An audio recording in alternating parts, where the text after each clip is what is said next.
تباہی کے حقدار لوگ۔ مخلوق کے ساتھ جیسی محبت خالق کریم فرماتا ہے کسی اور سے ویسے پیار کا تصور بھی نہیں کیا جا سکتا، اور مخلوق میں انسانوں کے سب سے بڑے خیر خواہ سرور عالم صلی اللہ علیہ وآلہ وسلم ہے۔ اللہ تعالیٰ اور اس کے محبوب مکرم صلی اللہ علیہ وآلہ وسلم کو پسند ہے کہ ہم تباہی اور ہلاکت سے بچ جائیں اور نجات کے راستے پر چلیں، مگر ہماری نالائکی ہے کہ ہم ان کے بتائے ہوئے راستے کو چھوڑ کر برے کاموں میں مشغول ہو جاتے ہیں۔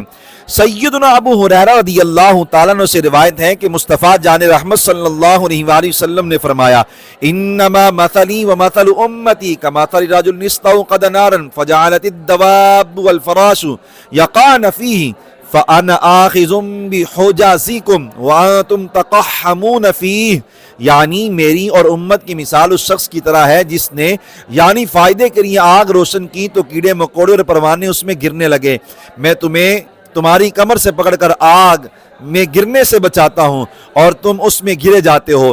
خالق کائنات جل جلالہ اور اس کے حکم سے رسول کریم صلی اللہ علیہ وآلہ وسلم نے ہمیں فرما برداری پر انعامات کی خوشخبریاں عطا فرمائی ہیں اور نافرمانی پر سزاؤں کی وعیدیں سنائیں، تاکہ اس ترغیب و ترہیم کے ذریعے ہم سدھر جائیں۔ کچھ برے کاموں سے روکنے کے لیے ان کا ارتکاب کرنے والے کو ویل کی وعید سنائی گئی، جس کا مفہوم یہ ہوا کہ وہ مجرم تباہی، سخت پریشانی اور دردناک عذاب کا حقدار ہے۔ یہ وعیدیں اسی لیے ہیں کہ ہم ان جرائم سے دور رہیں اور تباہی سے بچ جائیں۔ اس ویڈیو میں 3 ایسے جرائم کا تذکرہ کیا جاتا ہے جن پر ویل کی وعید فرمائی گئی ہے۔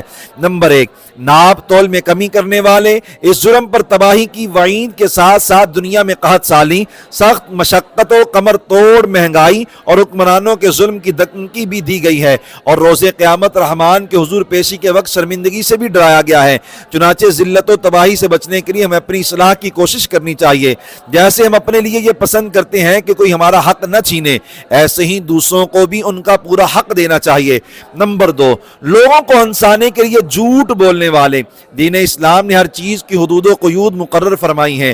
خوش طبعی اگرچہ جائز ہے، بلکہ مسلمان کا دل خوش کرنے کے لیے ہو تو کار ثواب ہے، مگر مزاح میں جھوٹ، فحش، دل آزاری اور بے توقیری کی ہرگز اجازت نہیں ہے۔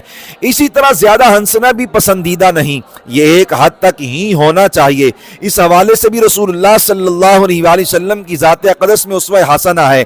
سیدنا عبداللہ بن عمر رضی اللہ تعالیٰ عنہ نے فرمایا، میری عادت تھی کہ رسول اللہ صلی اللہ علیہ وآلہ وسلم سے جو بات بھی سنتا اسے محفوظ کرنے کے ارادے سے لکھ لیتا۔ بعض قریش نے مجھے روکا اور کہا، کیا تم ہر چیز لکھ لیتے ہو؟ حالانکہ رسول اللہ صلی اللہ علیہ وآلہ وسلم لباس بشریت میں ہیں، کبھی غصے کی حالت میں کلام فرماتے ہیں، کبھی خوشی کی کیفیت میں۔